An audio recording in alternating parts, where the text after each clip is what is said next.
Hello friends, this is Adam with Movie Guy 365, and in this video I will be grading the various studios and boutique labels and how they handled 4K Blu-ray in 2022.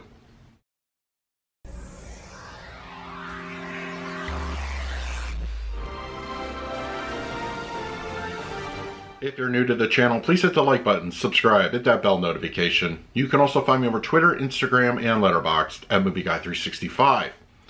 Okay, in today's video, I will be grading the various studios and boutique labels and how I feel they handled the 4K format in 2022. I don't think anybody would deny that as a whole, 4K really shined this past year. There was a great assortment of new releases, catalog titles. The boutique labels really stepped up. But I also want to just give a commentary on how I feel that each one did individually and where there could be some improvements. If you've watched any of my 4K disc reviews, you know that I typically use a letter grade, with an A+ being the best possible scenario, and on the other end of the spectrum, an F-, which let's just say is not a good thing. So I'll be using that format when I talk about the studios and the boutique labels. Before I begin, just as always, this is going to be my personal thing. I will grade it according to how I feel that the studios have done in the past year. But I do encourage you to put in the comments, what would you give these studios and labels for their 4K releases? Alright, so let's not waste any more time, let's dive right in. The first studio I want to go over is Universal, and for them I graded a B+. I do feel that they're pretty consistent in their quality, especially with new releases. The image is usually top notch. Take a look at Jordan Peele's Nope on 4K. Excellent picture quality, IMAX scenes, really appreciated among the fans, and the audio, that was a really good experience. In fact, it made my top 10 best 4K list of 2022. Also, other films such as Jurassic World Dominion, I think those movies really stand out. They have great home theater presence. Now, that being said, I do feel that there could be some room for improvement. New releases in general, I feel, could get the 4K treatment. Black Phone, I feel, was a missed opportunity. I really wanted to see that on 4K, and I'm pretty confident Shout Factory will pick that one up eventually. But a couple things like that, really, I really think that they needed a little bit more 4K output when it comes to new releases. Also, catalog could use a little bit more love. We get occasional dumps here and there. I know there was the Alfred Hitchcock one and the Universal Monsters, but I want to see a little bit more. But what they have put out, I feel, are really solid. To Kill a Mockingbird, I thought looked really great. They did a good job on that one. And also, once again, the Alfred Hitchcock films. So Universal, keep doing what you're doing, but do a little bit more of it. And realize that 4K collectors, especially when it comes to horror, really will come out and purchase it, I think. So yeah, Universal I feel is really good here, and that is why I graded it a B+. Next up, I want to talk about Warner Brothers, and for them I graded an A-. When it comes to new releases on 4K, I feel that they're probably the strongest studio and the most consistent with their quality. The picture is usually top notch. They're only missing the added IMAX scenes. I feel Dune from this past year really could have used it, would have probably made that a perfect disc. And then of course you have the Batman and other new releases I feel really just are reference quality. There's some great stuff out there. So I have no complaints really to note about the new releases. Now when it comes to catalog, I feel they're good when they do put them out. But I do wish that some of their titles, such as Poltergeist, and I think I even mentioned this in my review, could have really used an upgraded audio. The DTS 5.1 is fine, it's really good. But there was several, you could have added a whole new track to that one. I think it would have just made this a must-own version of the film. But still get Poltergeist on 4K, it's really good. And when it comes to real classic cinema, Casablanca, beautiful, beautiful 4K, and I want them to keep doing what they're doing in that regard. And that being said, I want a little bit more frequency in the catalog stuff. So I want a little bit more there. Of course, I had a couple spurts here and there. There was a big Christmas dump this past year with Christmas Vacation and A Christmas Story. But I want to see more of it. And I want to see it, spread out throughout the year. Warner Brothers, you're really good. You have a very solid offering on 4K. Keep it up. If I could offer Warner Brothers for any kind of advice, it would be, besides the more frequent catalog releases and audio upgrades, add the IMAX scenes where applicable, because it would just elevate your 4K discs that much better. So keep it up, Warner Brothers. You're doing a great job, and I'm looking forward to what you have for us in 2023. The next studio I'm going to go over is Paramount, which I know will have a lot of opinions in the comments, and I graded them a C-, and I think you probably know why. When it comes to new releases, I think they're really excellent. I mean, Top Gun Maverick was my favorite 4K disc of the year. It was perfect in every way, and there are other releases scattered throughout the year. Sonic the Hedgehog 2, The Lost City had great visual and audio presentations. That's not why they're C-. Why they are C- is the catalog. This has been kind of an interesting year for Paramount. And I will say, this is a weird one, because when it comes to catalog releases of the major studios, they've put out the most. They've had a lot of great output. I mean, the Star Trek films have been, all the first 6 films and the original cast are put out on 4K. I mean, The Godfather, I mean, individuals of various titles have all been, I mean, Saturday Night Fever, Planes, Trains, and Automobiles, Wayne's World. I mean, there's been some great output in catalog, but the quality, unfortunately, is just very hit or miss, and more miss than hits. And this is where I really have to ding them. When it comes to talking about movies like Planes, Trains, and Automobiles, which I feel the 4K was just a missed opportunity all around. Fatal Attraction just looked kind of borderline horrible. And just some of the other films did not look good. But then you have, on the other end, Wayne's World, which I felt was really, had a solid 4K. The Godfather films were really great. So it's very inconsistent. Once again, they put out many catalog during the year.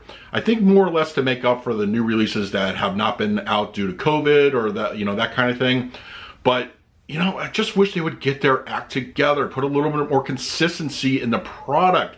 And for God's sake, keep your hand off the DNR button. You really, I mean, that's just a thing.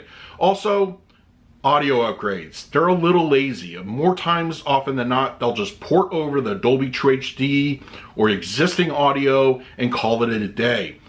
I think really, we as 4K collectors like a great audio experience, and when you can do it, enhance the audio. Keep the original on there. We all like it, but for those that really want the best experience and for movies that deserve it, that's why we want more, you know, in our audio bucks. So yeah, I don't know.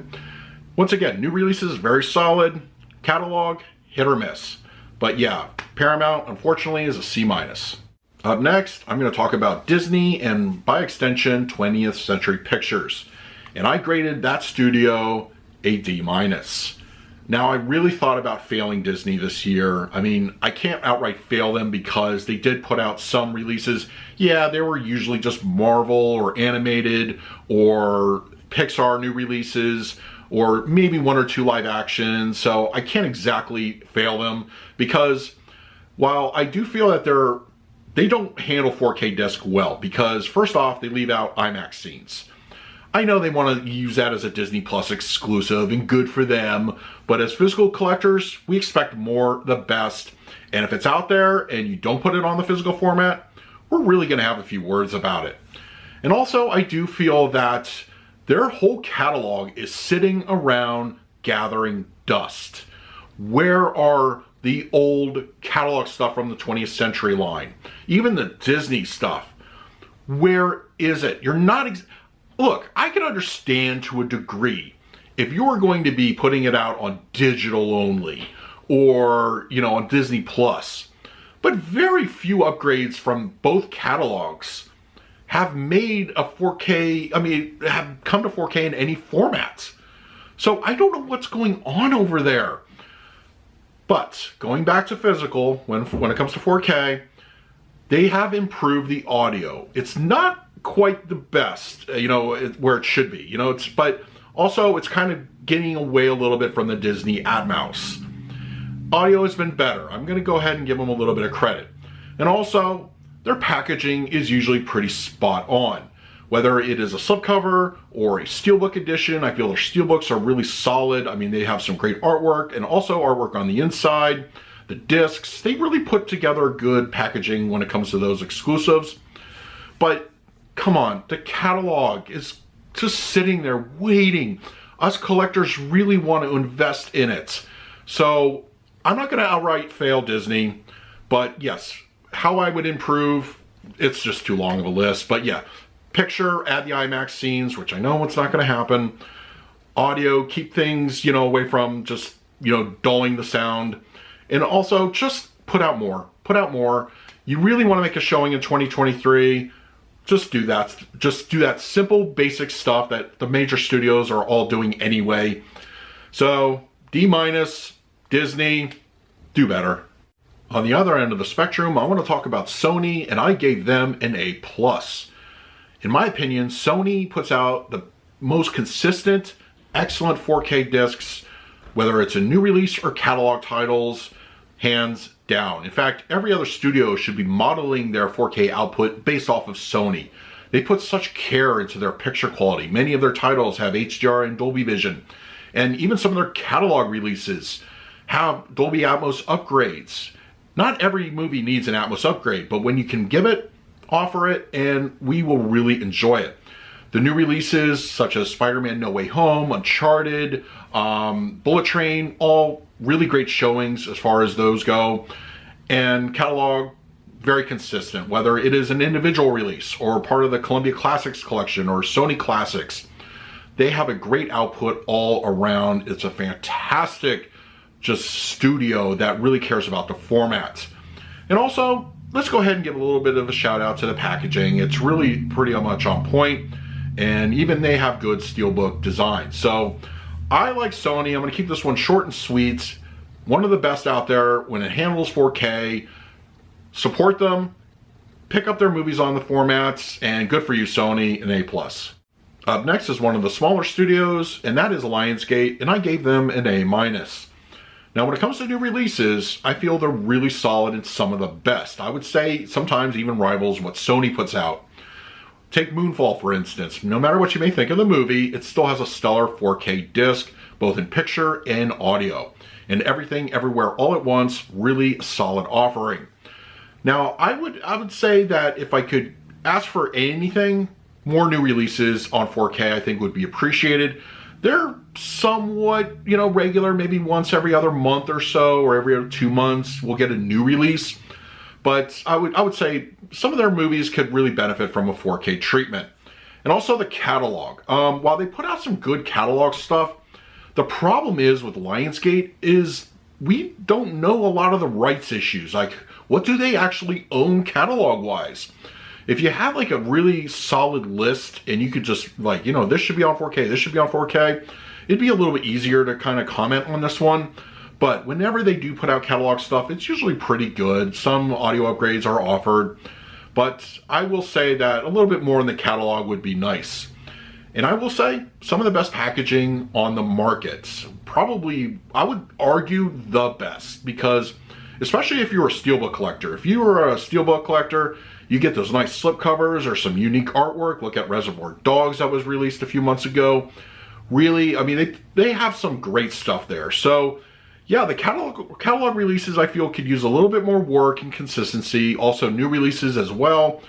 But yeah, I think Lionsgate, they do a great job, and I gave them an A-, and I feel it's a well-deserved rating. This next group I'm going to talk about are the boutique labels. Now, just a couple of quick notes about that. One, I'm not going to harp so much on the audio upgrades because they might be limited about what they have access to. And while, we as collectors love audio upgrades when you can get it, I'm not going to fault them for not including it. But still, it should be noted that we do like that, and hopefully we get more of that in the future from the boutiques. And also, I'm not going to list every single boutique label. There's a couple missing, such as Blue Underground and Severin. And while I do enjoy what they put out, and for the most part, they're really solid, I don't think they're overly consistent on their output. Maybe a couple titles a year. And if they have a stronger showing in 2023, I'll include it in next year's video. So let's get started with my first pick. First up, I want to talk about Kino Lorber, and I gave them an A-. Now, when it comes to picture quality, they're probably one of the most consistent on the 4K format when it comes to the boutique labels.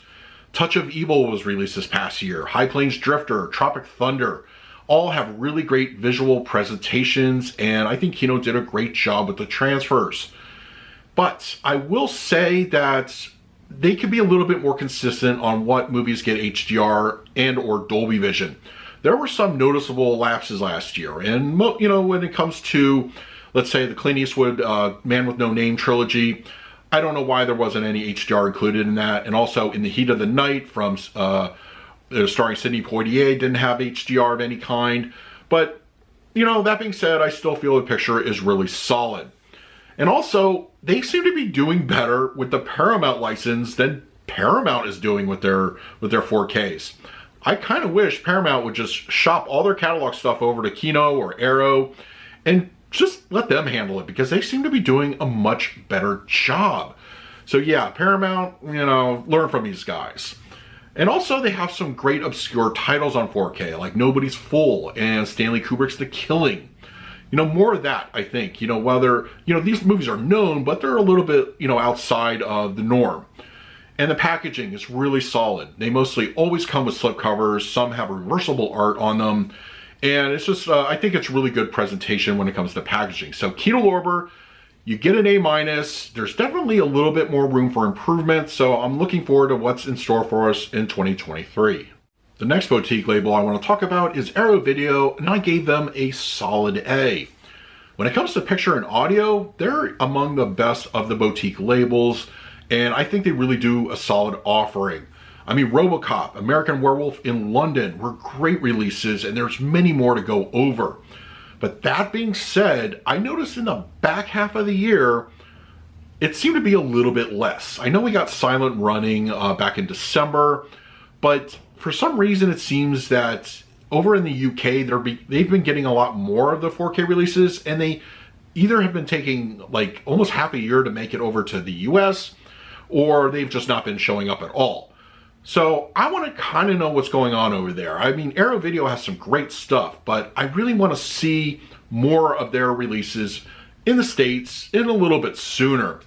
The packaging, I feel, is top notch. And once again, one of the best among the boutique labels. Their limited editions are excellent. They're good. They got a nice like packaging feel to them. And I think they really do a good job in that area. And the extras. I'm not much of an extras guy, but the extras are probably some of the best. I would say they rival Criterion and sometimes surpass Criterion. And I know extras, are important to a lot of people, so I think that is worth mentioning. And the customer service, I feel, is good when it comes to replacement programs. That's a thing. So that's why I didn't give them a better, like an A+ grade, because there have been some quality issues recently with Aero Video stuff.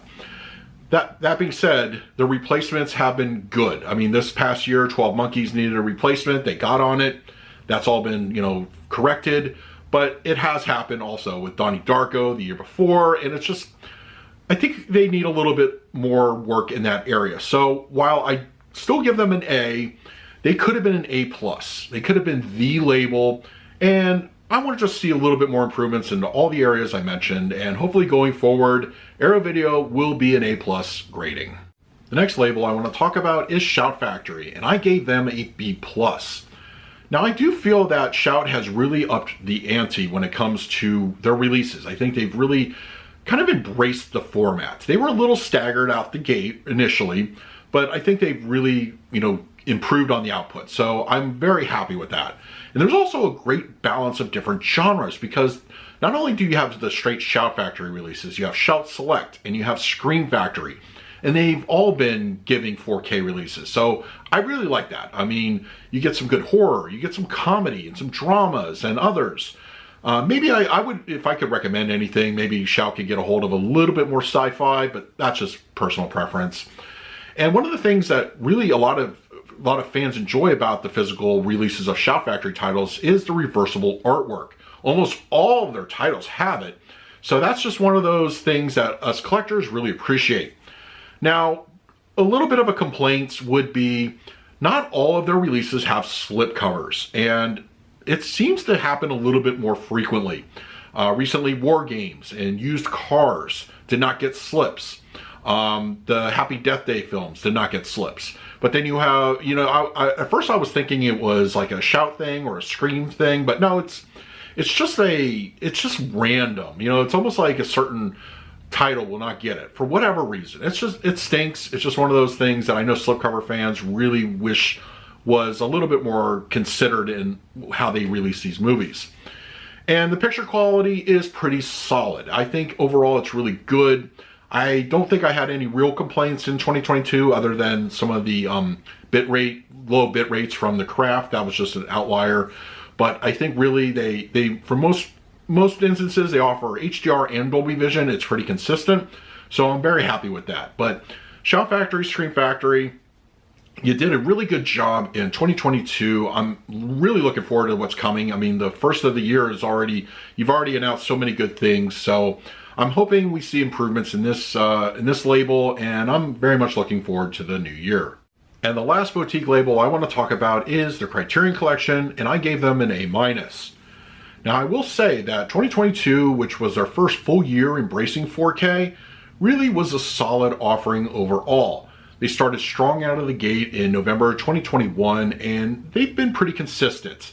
A title at least maybe one every other month or so, and whatever they put out has been really good. Most all the titles have had HDR Dolby Vision, only an exception here and there. And I think a lot of the times they really do have good 4K upgrades. Now, what I would like to see in the new year is a little bit more outputs. I would say ideally 2 titles a month on 4K would be great. I know that's probably asking for a lot, and Criterion's a small label, but that's just how I feel. And also, I think a lot of people would appreciate maybe a more distinct packaging between the 2 formats, because oftentimes your Blu Ray and your 4K cover art is going to be the exact same. The only way you can really tell the difference is the sticker on front, which you remove from the packaging, and then only on the back has some info. And also, I think picture quality is really good, as I mentioned. Red Shoes, for instance, classic noir film Double Indemnity was really solid. So I'm glad the quality is there, and I very much look forward to 4K discs from Criterion. And once again, extras, as I touched on in the Aero portion, are really good. Some of the best, and in fact, you know, between Aero, I think they go neck and neck and really have great extras for those that enjoy it. So once again, first full year was really solid, but I want to see just a little bit more output. And I think really a lot of fans would embrace Criterion a little bit more if they offered, you know, at least 2 titles a month. And, you know, I guess also another complaint would be Criterion is probably the only label that you really have to second guess picking out a Blu Ray disc from what they have already, and maybe the opportunity comes that a 4K will release. We don't know. I mean, it's just one of those things that, you know, should I buy this movie from Kurosawa? Will it get a 4K disc? You know, should I get the Blu Ray? I mean, it's a whole thing. That's just honestly a thing for any studio or label, but I feel it affects Criterion more. But it's just one of those things that I wish maybe their upcoming plans would have a little bit more transparency, because you get little hints and sneak peeks from Kino like a year in advance. So that might help, you know, sway collectors' fears, but that's just a personal thing. So Criterion an A-, and I'm very much looking forward to seeing what they have for us in 2023. So that is my 2022 report card of how I feel the studios and boutique labels handled 4K releases in the past year. Now it's your turn in the comments section below. How would you grade them in their quality and their output, and what would you like to see them put out in 2023? In the meantime, please like, subscribe, hit that bell notification. So until next time, this is Adam with Movie Guy 365. I will see you at the movies.